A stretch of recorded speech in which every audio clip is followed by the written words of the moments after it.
Welcome to Bryan's Burger World.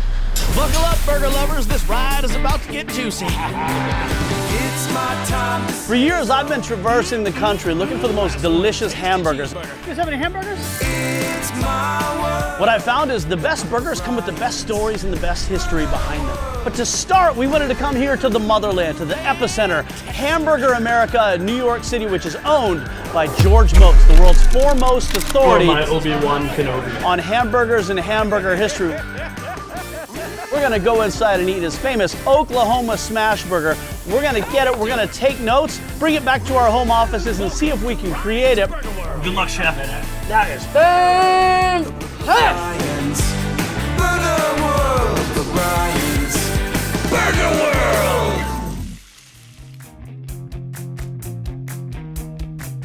New York City, Chicago, LA, Miami, Cincinnati, Cleveland, and beyond. Ever since I was a kid, I've dreamt of taking over the world. The burger world.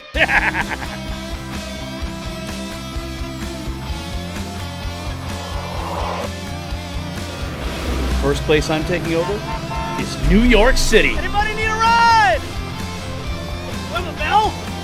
Ah, I wish I had a bell. Do you have any hamburgers?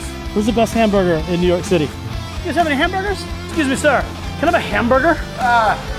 There's a pizza joint, brother. I'm sorry. No hamburgers. I should eat more fruit. I would be less sweaty and chubby. No burger? All right, thanks, man. I feel like I'm getting close.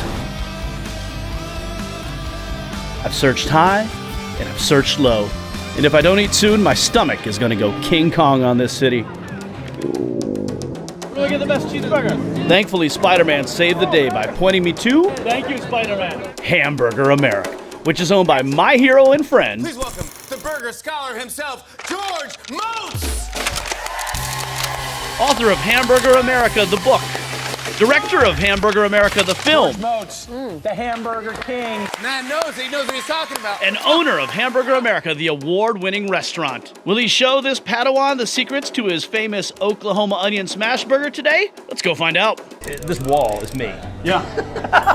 I've now been around for a couple of decades. This is my history wall. I worked with Gordon on Hell's Kitchen. That was fun. Nicest guy in the world. He's taller than me. He's very tall. He also eats burgers with a fork. We're not going to talk about that. Oh, Gordon, he's English. He's English. This is why we won the war. One of the contestants walked up and was trying to show me how to eat the burger. He says, "Are you trying to tell George Motz how to eat a burger?" This is from Seth Meyers, late night. At the end of the show, he said, "Oh, this is the best burger I've ever had." The best burger I've ever had. We'll be right back. And he walks away and hands me the card. I was like, "What? You had to read that?"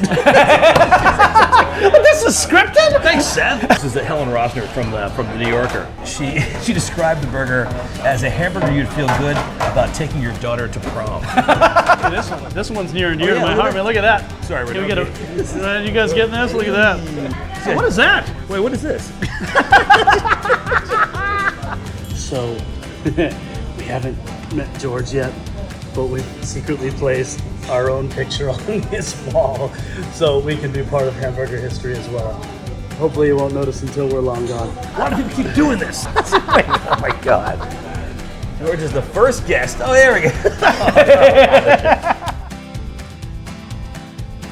It was invented at a place called the Hamburger Inn. There's a picture right over there in the 1920s. Now it's over 100 years old. Officially 100 years old. There was a railroad strike. Yeah. Because all the guys who supported the railroad, who built and worked on the railroad, all struck at the same time. 400,000 people across the country out of work immediately. So a guy at the place called the Hamburger Inn came to the idea, why don't I smash some thin sliced onions into the burger, like a lot of them, the same volume as the beef, into the burger, just to extend my beef supply. People think it was invented during the Depression. People call it the Depression era burger. No, the Depression was in the 1929, and this burger was invented in 1922, I believe. I brought a bunch of gloves with me to Europe because in the old days they have like blue gloves. I'm like, what is this? I'm not doing a proctal examination here. This won't hurt a bit. I brought my own gloves. Have you turned 45 yet? Because can you make a burger for us? Yeah, sure. 5 ingredients: beef, cheese, onions, salt, and bun. That's it. Nothing else. And the bun's not even toasted. We call this letting it ride. It's a method that goes back to the dawn of the hamburger.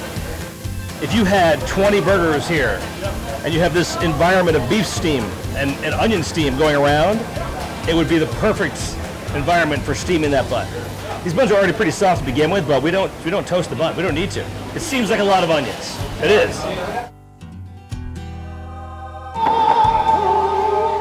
Enjoy. Oh, It's making me hungry now.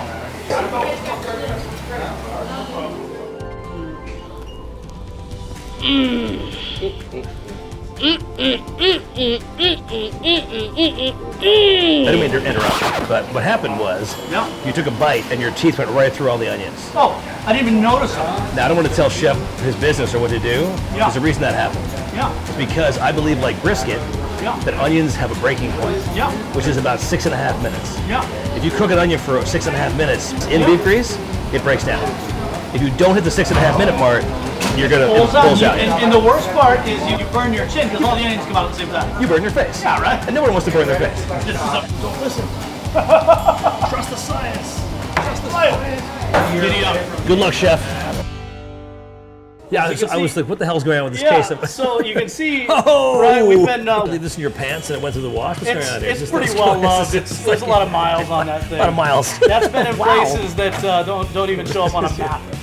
It is literally a guidebook. This book is supposed to literally, quite literally, guide you through great hamburgers in America. And it's done its purpose for Yeah, me. it'll say like, you walk in, look to your left, grab a tray. Yeah. Don't ask for cheese, you might get thrown out. Like that kind of stuff.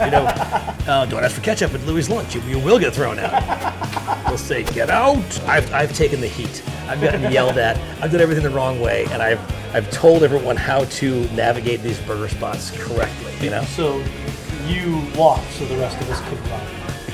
That's right. I got punched, so the rest of you could duck. You know what I have for you? How about a new book? Oh, you're amazing. So, your love of beef warms my heart. And also, for your travels, how about a sticker for your kids? Oh, you are the man. Istanbul, Baghdad, and all those, Paris, London, Hamburger America. For everybody at home, if you do want to do this, if you do want to recreate some of these burgers, you can find this book where? Everywhere. Everywhere. If you're one of the first people to click on that link, you're gonna get this. I just ate a burger with my hero, George Motz. So as a wise man once said, I've got my mind on George Motz, and George Motz on my mind.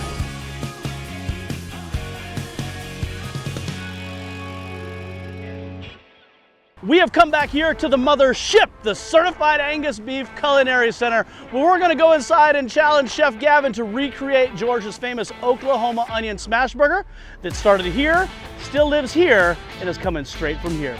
So let's go inside and eat some burgers. So I know about George, if you're a burger guy, of course you know about George, right? But what did you see firsthand as he's making this burger? Like, what tips do you have from the firsthand experience? Simple is better, right? And I feel like that's true with most burgers, but this burger especially. The only things that you need are beef, Vidalia onions or some sort of sweet onion, American cheese, and Martin's potato roll. All right, Chef.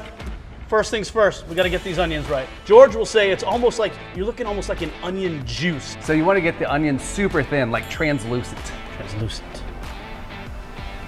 I don't know what that means. All right, let's get started. So I've got a Vidalia onion that's been peeled. I've got this setting on the mandolin as thin as possible without turning this into an onion juice. This is known to be a knuckle cutter. Keeps Band-Aid brand in business. Yeah, how's that look? I think that's probably enough for one burger. All right, so Certified Angus Beef, 80-20. Now that 20% fat, that's what we want, right? That's that grease, that condiment that you're talking about. Gold standard, right? That's right. It's the base. First things first, we'll get it onto the griddle. Now I'll hit it with salt, just so we get a little seasoning under the onion, right? That, more, less? Drop it on, let me take a look. You could probably put a couple more on there. Okay, a little bit more. Yeah. Keeping mounds of onion. But what blows me away is when you flip this and they cook down, you're Right. like a magician, like where'd the onions go? So now we're gonna smash. So I like to use a second spatula just to really get that leverage. If you want the perfect spatula to make a smash burger with, this is it. Check out the link below. Yeah, the magic is making sure that those onions are all tucked in. And so when you do this secondary smash, you're just gonna push the onions into the meat. Slice of American on. Potato roll. Potato roll. We call this letting it ride. Fast food burger joints have been doing this forever. But anytime you go into like either, it could be like an old school White Castle, somewhere where they're turning and burning lots of burgers, burgers are getting this natural steam into the buns that's literally coming off of the meat and the onion and the cheese. You'll eat it afterwards and think, how the heck did that get there? Certainly smells correct. That's good, because that's the first sign that we haven't screwed this up yet, is the smell is correct. Some things that you cook, you have to pay real strong attention to making sure you're not going too far, too hard, too high, too soft. I love the fact that this is one, I wouldn't say it's idiot-proof, but I would say you don't have to worry about this because this thing's gonna be cooked well done anyway, and it's gonna be delicious. Classic technique here. You go under, right? Just bun off the top, pinch. Oh. Stay in there, little Stay fellas. in there. Well, this one's all you, I think. If you insist.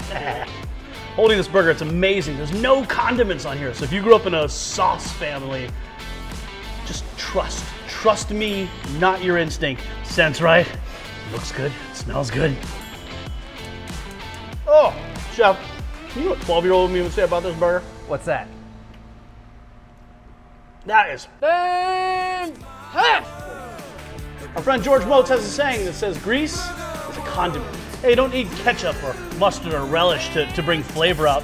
I mean, truly, like if I think about the George Motz Oklahoma onion smash burger, which this is pretty much a spot-on rendition. I think George would be really proud of us today. If I was George, I'd be proud of us. Yeah, it's all about technique and having the right beef for the job. And that beef is? Certified Angus Beef, 80/20 ground chuck. Crushed it, man.